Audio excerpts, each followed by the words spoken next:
Ah, good morning everyone and welcome to Panama Cards. This is Francois here, and in this video I wanted to talk about the Champions League draw that just happened. Check a bit about the groups, see what are my takes on who's going to qualify, who's going to go to Europa League, and maybe the interesting players that could have potential interest, growing interest in this Champions League. So without further ado, we're gonna start with Group A. Group A is Bayern Munich, Atletico Madrid, Salzburg, and Lokomotiv Moscow. So in those four teams, to me, my obvious two qualifying, I would have Bayern, of course, first, and Atletico Madrid second. I think those two teams are well established, and in this group there's not much competition. So to me it's an obvious choice in Group A. There's not much competition for those two teams. I think Salzburg has the more chances of qualifying for the third place for the Europa League spot. But to me, Bayern and Atletico are machines in Europe, and those two teams don't have much comparison. But it would be interesting to look into Salzburg's players, if they have young talent or something. If their cards are still cheap, they might have a spot under the spotlight, and we could see good things from them. Maybe, even if they don't qualify, I think their games against Bayern and Atletico will be something to watch for. So that's my take on Group A. I will go first Bayern, second Atletico, and third Salzburg. For Group B is really interesting to me because we have Real Madrid, Shakhtar Donetsk, Inter Milan, and Borussia Mönchengladbach. All those teams are really intriguing. That would be maybe the closest for the level, the closest the teams are in any other group in this Champions League. Real Madrid are good in championship for the moment. They're not losing, but they don't have all their players. We don't know what's happening with Eden Hazard, still not playing, getting hurt every day, every other day, getting back to training and getting hurt again. So I don't know what's happening to him right now. He's a super talent, but he's just not playing, and he's hurting himself, and he's not healthy at the moment. So yeah, I'm a bit afraid of him. So that's why in that group, my take is that Inter is gonna take it. I would say Inter will finish first. They're super loaded. They were really good last season at the end of the season, and they even added more talent, like Achraf Hakimi, for example, from Dortmund, who already proved himself as a really good player there at Inter. So I would expect really nice things of him. You still have the trio of attack. I think they will not trade Lautaro Martinez. Lautaro Martinez will stay. That's what it's said for the moment, but I think it will stay like that until the trade deadline. So you have Lautaro Martinez, you have Alexis Sanchez, and Romelu Lukaku, obviously. So, and the midfielders they're super loaded now that they had Arturo Vidal just added. So I think Inter is my favorite for Group B, but I see Real qualifying at the second spot for the knockout stage, and Shakhtar Donetsk being third. Shakhtar Donetsk is accustomed to the Europa League, and they always finish really good. A bit like Sevilla, they always end up there. But we'll talk later about Sevilla. I don't see them going to Europa League this year. I see them staying in Champions. So yeah, my take on this group: number one, Inter; second, Real; third, Shakhtar Donetsk. And unfortunately, I really like Borussia Mönchengladbach, but I think their talent and their off-season moves were not enough to compete with Shakhtar Donetsk here for the third spot. So that's my take on Group B. Group C, to me, you have an obvious winner, but the second spot and third spot are really difficult to see. So Group C is FC Porto, Manchester City, then Olympiacos, and Olympique de Marseille. My favorite for this group is obviously Manchester City. I think Manchester City is a way higher level than the three other teams. Even though FC Porto has big history in the Champions League, they don't have their best team at the moment and just sold a few of their really good players.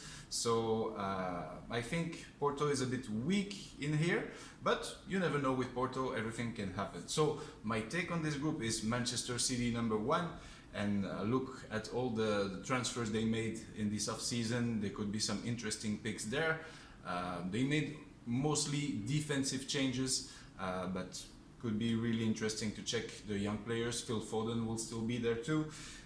So really interesting to look at Manchester City. I think their group stage is going to be easy.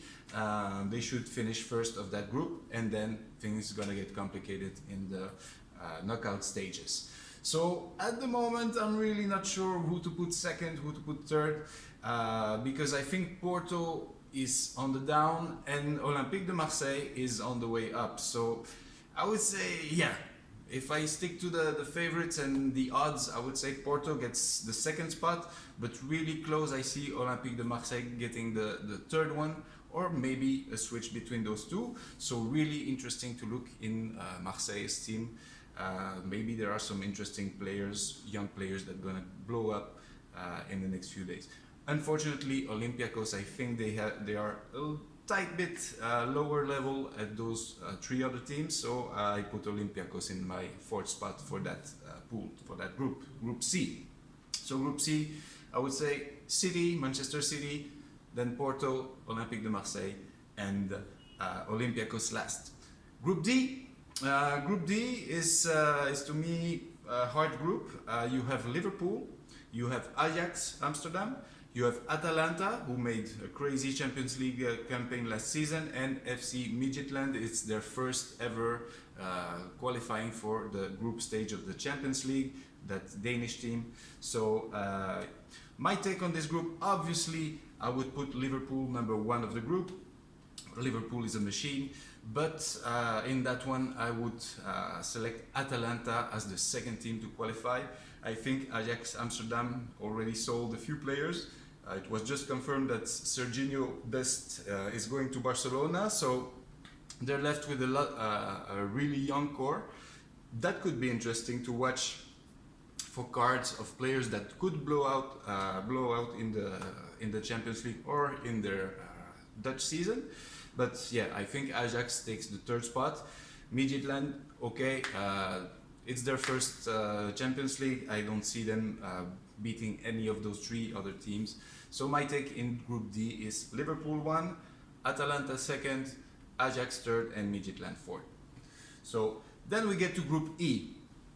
Group E has Sevilla, Chelsea, Krasnodar, and Stade Rennes from France.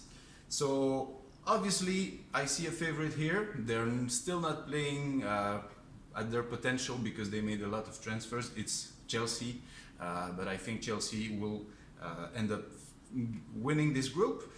And the usual winning candidate for the Europa League is Sevilla, but this year in this group I see Sevilla finishing second in this group and going to the group stage, the knockout stage, sorry, of the Champions League. So not particularly going to the Europa League.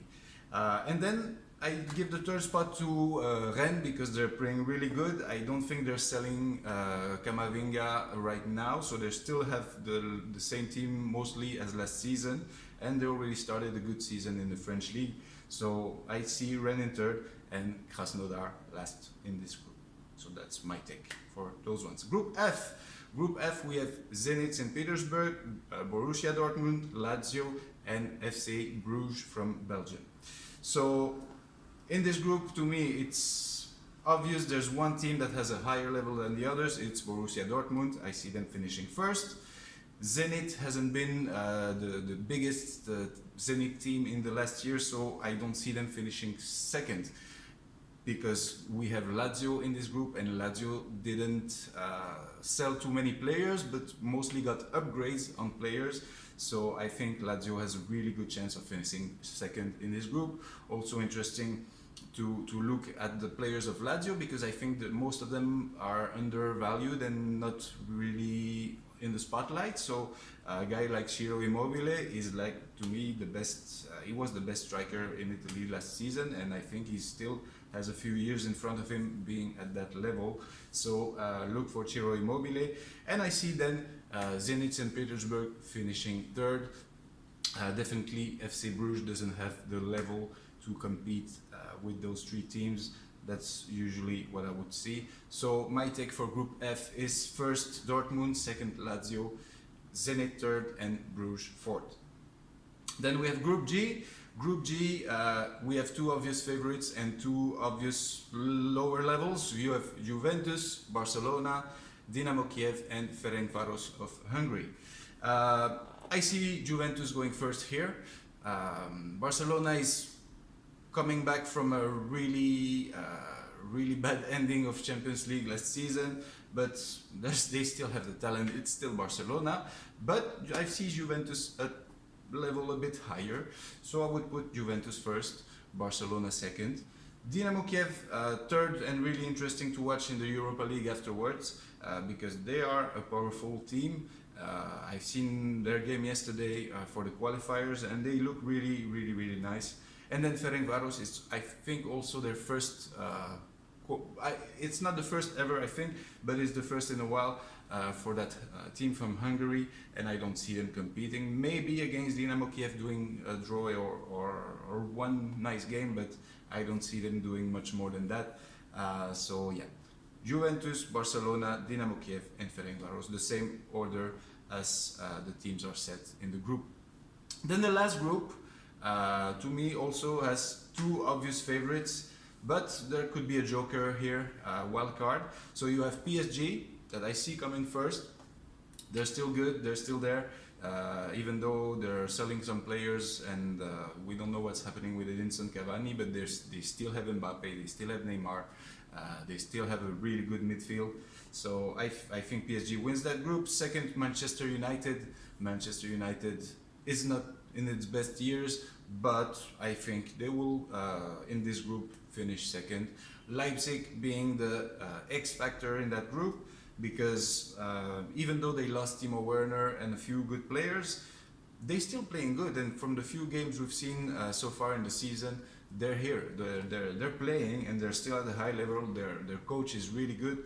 So yeah, I think Leipzig is the wild card that could take the second spot out of Manchester United. But for now, my favorite is 1 PSG, 2 Manchester United, 3 Leipzig, and Istanbul Başakşehir. They're not even playing well in the Turkish league, so at the moment, so I don't see them playing really well in there, even though they upgraded in the off season. But I think it will be, as it stands, like PSG, Manchester United, Leipzig, and Istanbul in that order. So yeah, always interesting to watch into the lower tier teams in the Champions League, because they're gonna be playing against superstar teams, and they're going to be in the spotlight. So a young player in a big game like this could shine, and his card value could go really up. So it's the moment to start analyzing who's on the team. The trade deadline is coming soon, so we're going to know which player is going to be on which team, and we're going to know exactly their potential against their potential rivals. So it's time to start looking and invest on some cheaper cards. If you see in those teams some overlooked players, that's a good moment to have a look. So thank you for watching. Tell me what you think on my takes. If you have a different view or anything, subscribe to the channel if you like the content, and like and comment everything you want. Thank you guys for watching, and see you next time. Bye.